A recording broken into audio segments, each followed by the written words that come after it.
Дорогие друзья, я приветствую вас из летней, но пасмурной Финляндии. Благодарю всех за интерес к моему каналу, особое спасибо за лайки и комментарии, и, конечно, отдельное спасибо моим постоянным зрителям за поддержку. Спасибо, друзья! Я подготовила небольшую нарезку новостей. Глобальные события мы оставим в стороне и сосредоточимся на новостях локальных. Кому интересно, пожалуйста, проходите, присаживайтесь, устраивайтесь поудобней.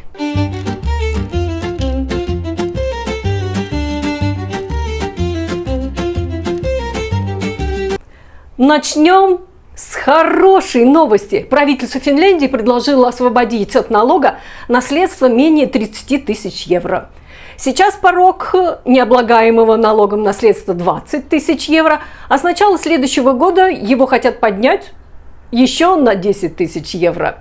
Собираются разрешить также подарки стоимостью до 7,5 тысяч евро без налогов. Сейчас без налога подарки до 5 тысяч евро.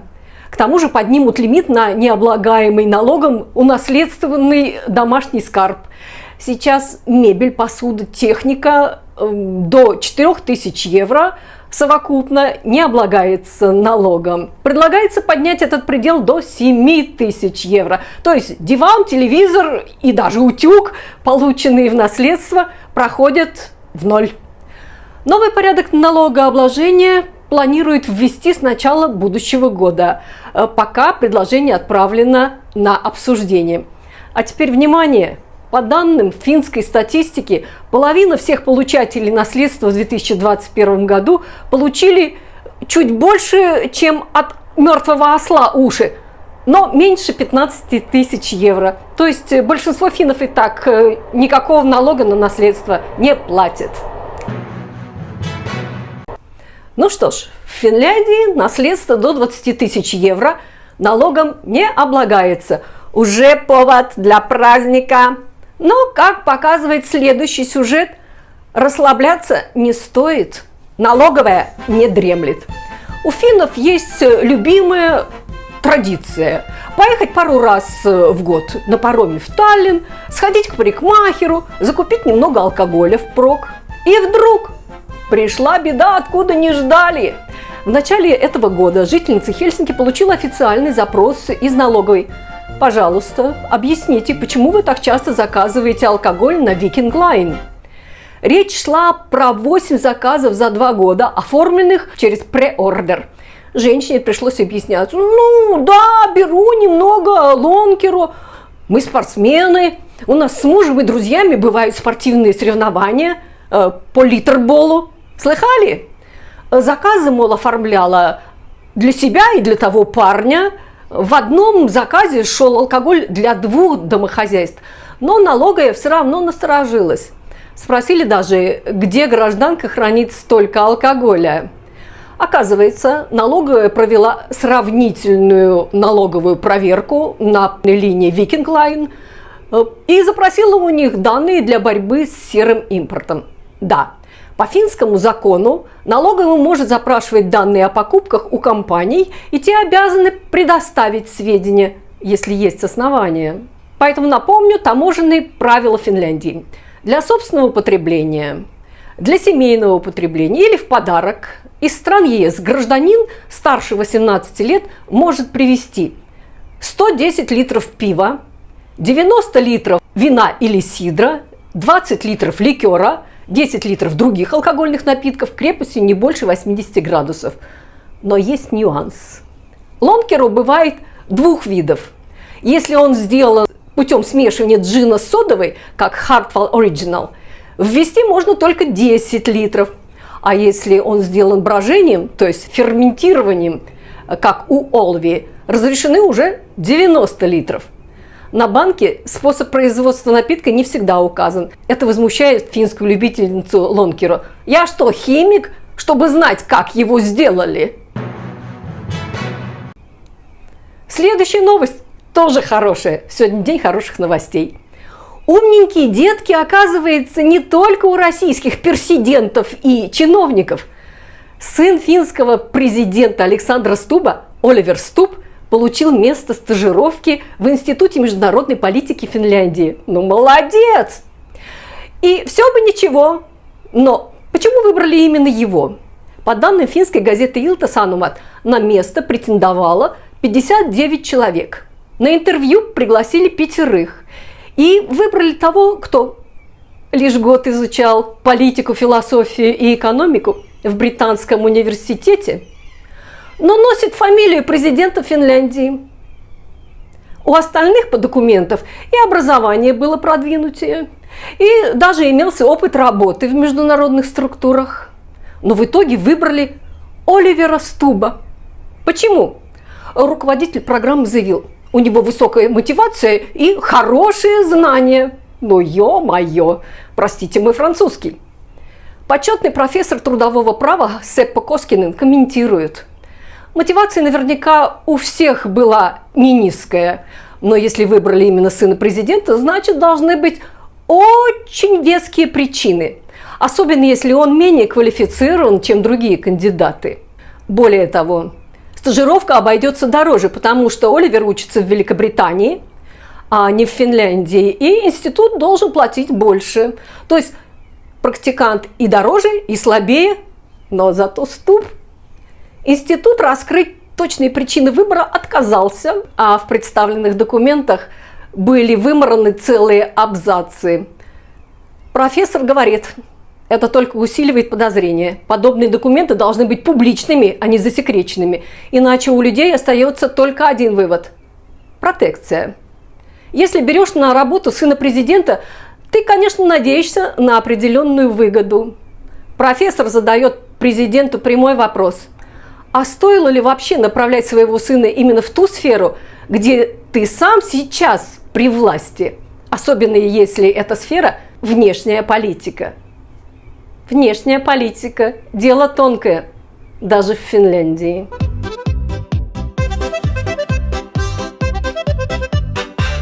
По данным Финского института здравоохранения ТХЛ, в 2023 году в Финляндии зафиксировано 28 тысяч случаев опоясывающего лишая herpes zoster, по-фински vyörusу. Расходы на его лечение составили более 11 миллионов евро. Причем почти половина этой суммы пришлась на дорогостоящую специализированную помощь от врача-инфекциониста до госпитализации.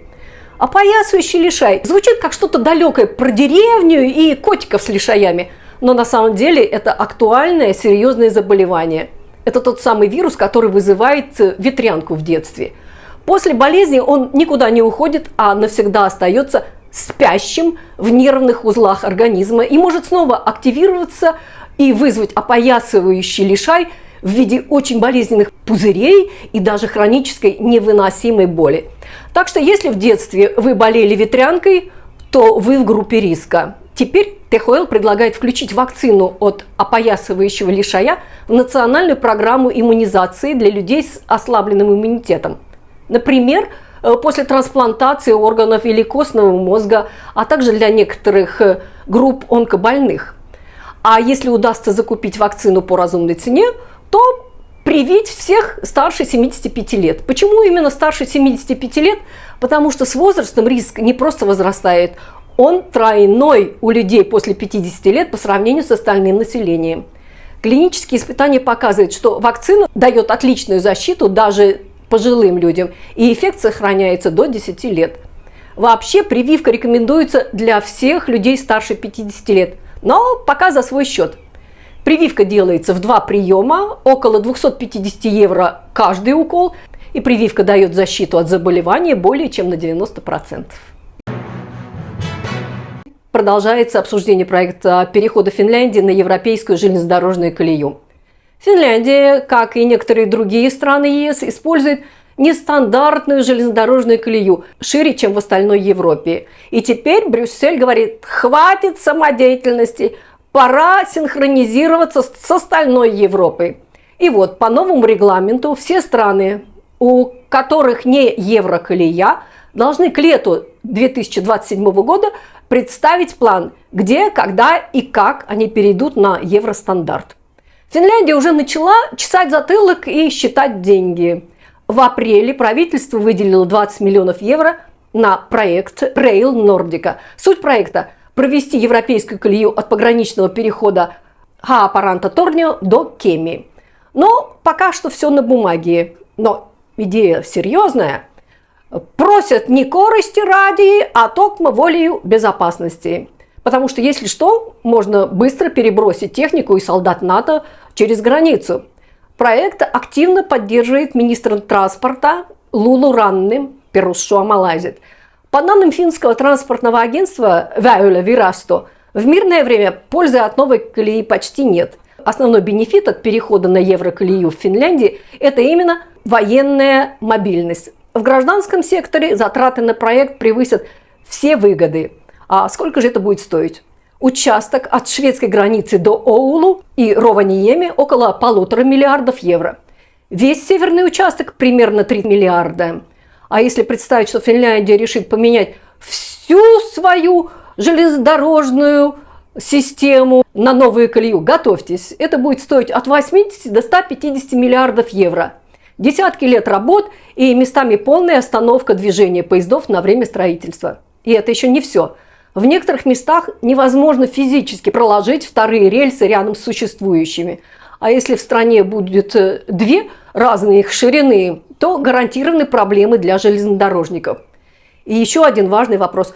Кто за это заплатит? Сколько денег можно получить из Брюсселя? И можно ли списать расходы на колею как оборонные в рамках обязательств перед НАТО? Сейчас страны НАТО обсуждают увеличение оборонных расходов 3,5% ВВП на военные нужды и еще 1,5% на общую безопасность. Может, и туда рельсы впишут?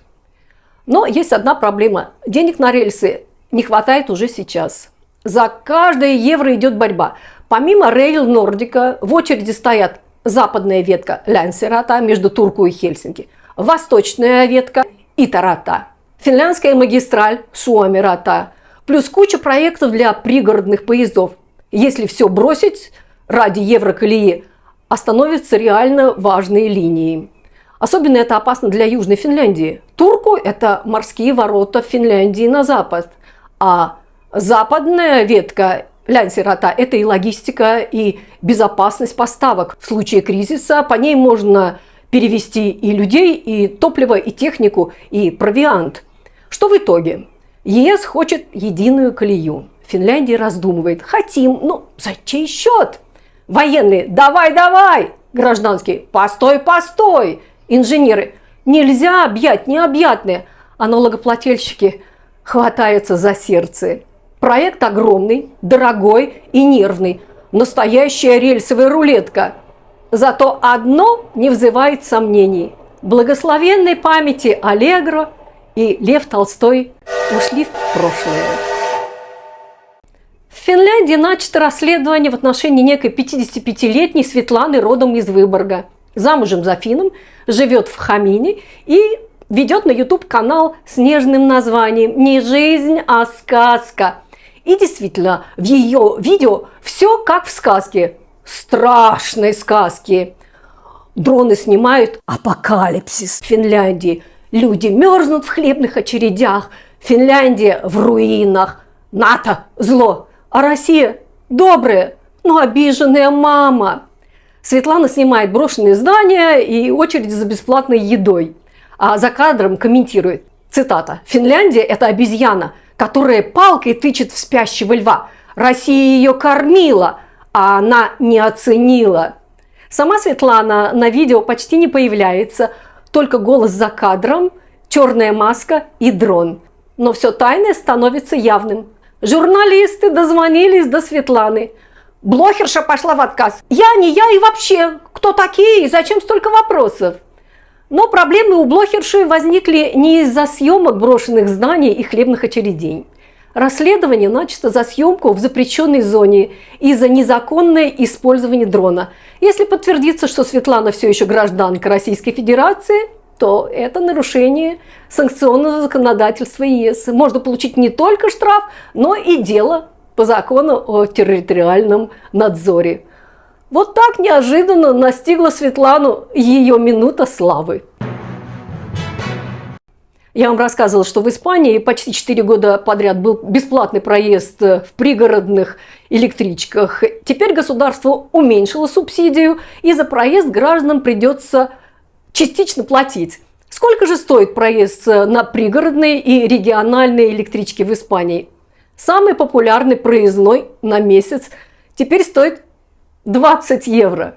Для молодых людей от 15 до 25 лет месячный проездной стоит 10 евро. Дети до 15 лет ездят бесплатно. Пенсионерам предлагается специальная карта Тархета Дорадо. Она стоит 6 евро в год и дает скидку до 50% на все поездки. Для тех, кто ездит редко, есть серия из 10 поездок, и она действует целый год.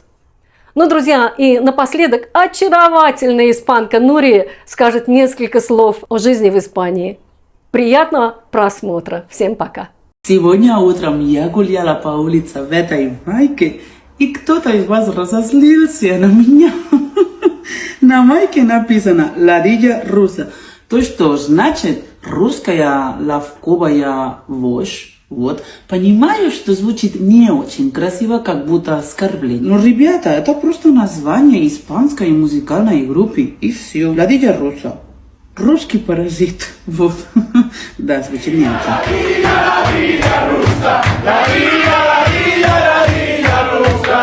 Это группа 2017 года, и в их песнях нет ничего связанного с Россией или русским. Пыталась найти, откуда взялось это название, есть ли какое-то объяснение, но похоже, это просто внутренняя шутка группы, и все. Ее музыка не такая, что слушать дома или в наушниках, когда ходишь. Это музыка прямо для тусовок, чтобы танцевать, петь, ага.